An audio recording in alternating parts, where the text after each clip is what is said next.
Ayun mga kapatid, magandang tanghali po sa inyong lahat at narito naman po ako at muling magbabalik upang may ihahatid ng mga panibagong mensahe sa inyo. Ano nga ba yung mga mensahe na ibig ipahatid ng mga barahang ito sa inyo? Yan. Kukuha lang tayo ng 7 baraha para maano natin yung mga mensahe.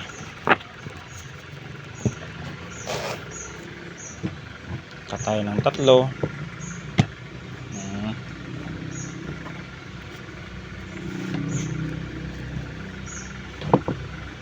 Kukuha tayo ng 7 baraha. 1, 2, 3, 4, 5, 6, 7. Ito pala yung altar ko sa sa labas mga kapatid. Kalimitan kasi doon ako sa aking kwarto o di kaya aking opisina nagbablog, kaya dito ko naisipan at kakatapos ko lang din manggamot online, kaya dito na lang ako naisipang mag-vlog about sa mensahe ng mga baraha.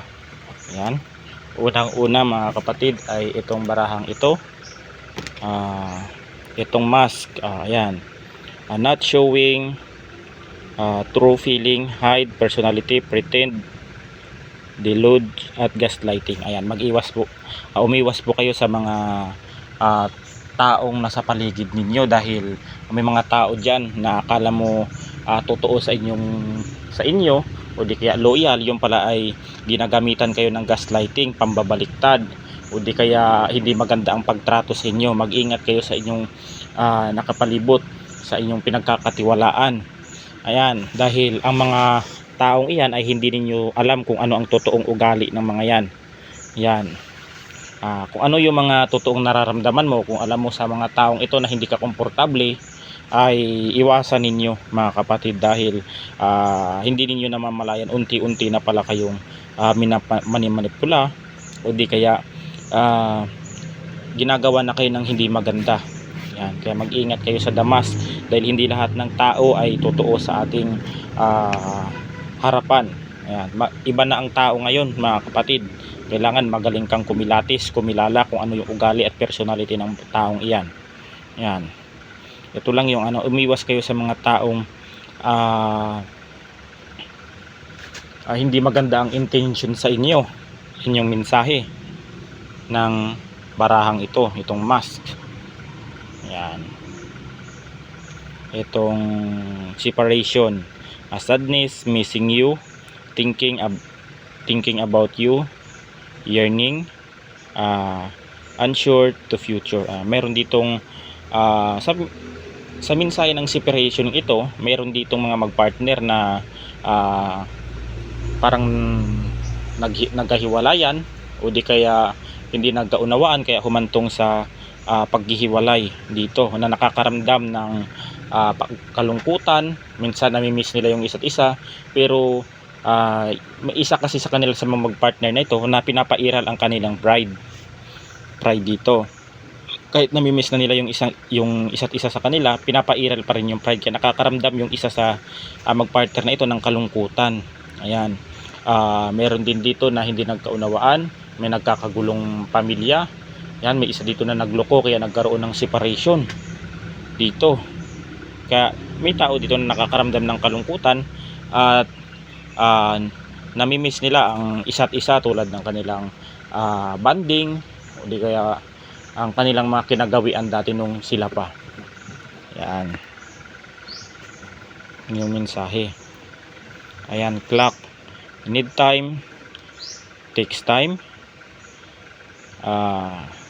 in time cycle, time to heal, progress. Ayan, dapat po na talaga ay pahalagahan natin ang bawat oras. Yan, dahil pag hindi natin pinapahalagahan ang oras na ito, ay maraming opportunity na nasasayang, maraming mga bagay-bagay na hindi nyo nagagawa na nasasayang pag hindi ninyo ito pinahalagahan.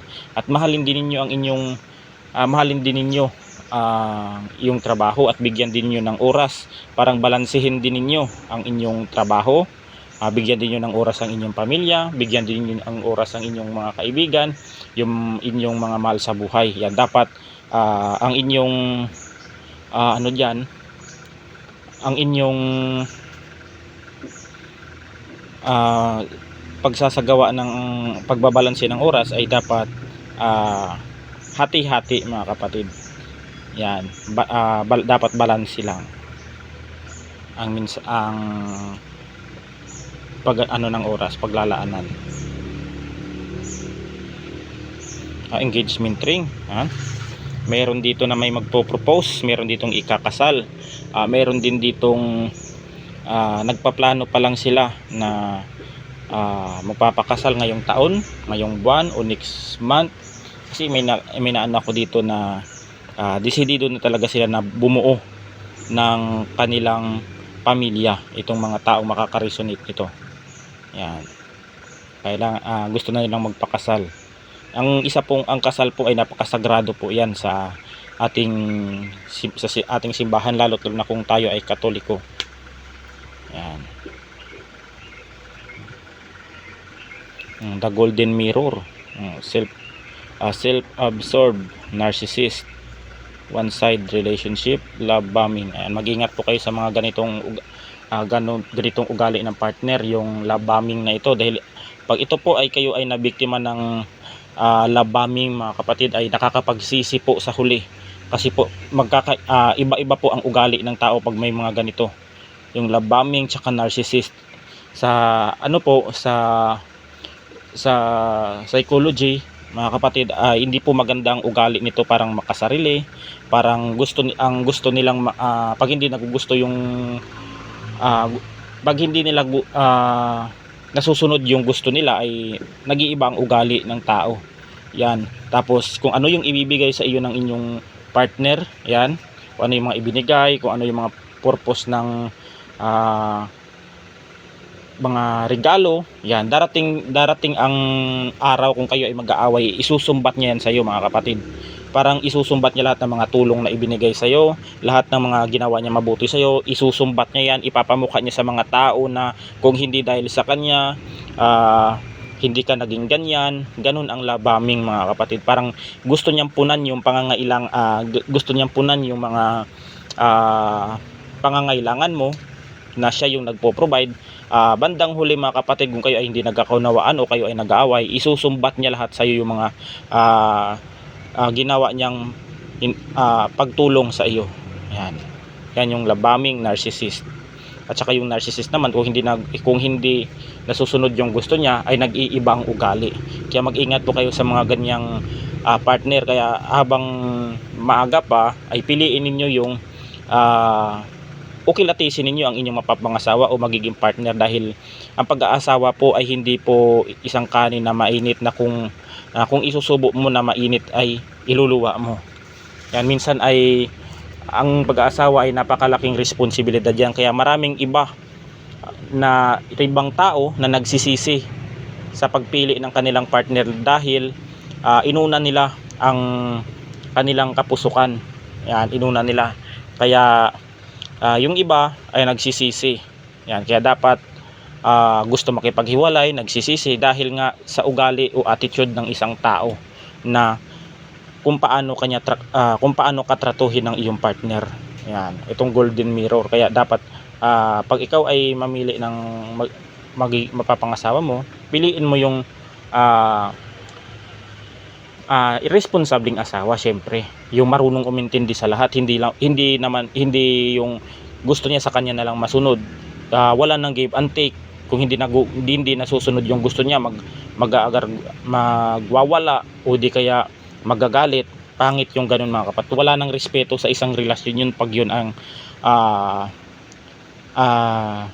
pinakisamahan mo. Kaya minsan yung iba nakikipaghiwalay na lang kasi hindi nila kaya yung ugali ng isang tao. Yung iba naman ay nasasakal na.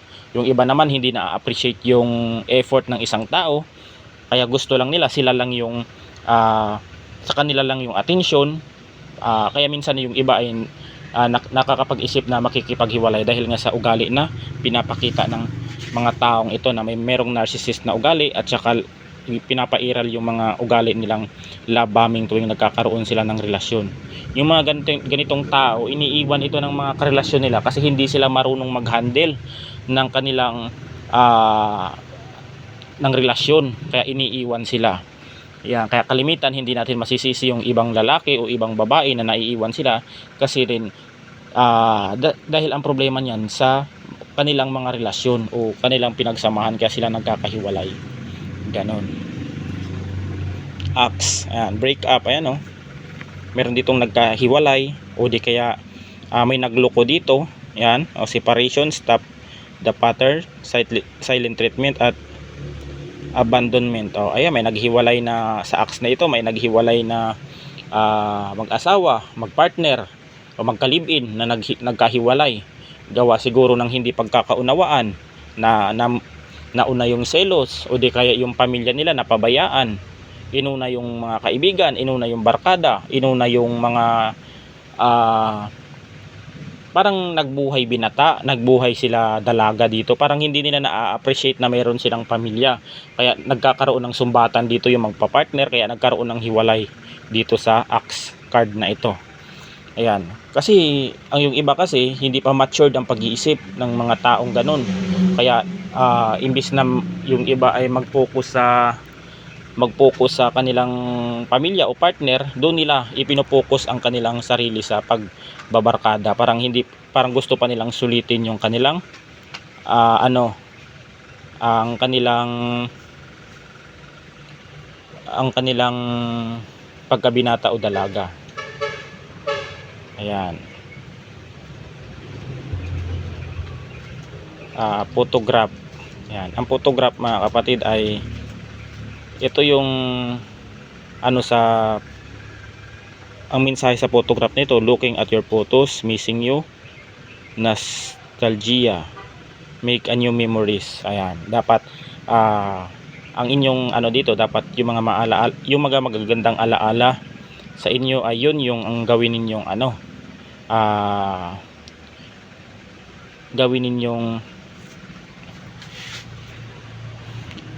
gawin ninyong magandang memory, lalo na sa inyong mga mag-partner. Ito dapat yung meron din ditong sa mga ex nila, sa mga partner nila na nagkahiwalay, meron silang mga photos o di kaya mga larawan sa kanila na natatago sa gallery, may mga picture sila sa kanilang wallet. Yan, ito yung mga alaala nila na pinanghahawakan nila ngayon kahit wala kayo. May mga picture, larawan o di kaya may mga bagay kayo na andun pa rin sa kanila, na yun ang nagbibigay ng happy memory sa kanila nung kayo ay nagkakaayos pa. Ayan, yan ang mga kapatid, ang mensahe ng barahang ito. At hanggang dito na lang, at God bless us all. Ingat po tayo palagi.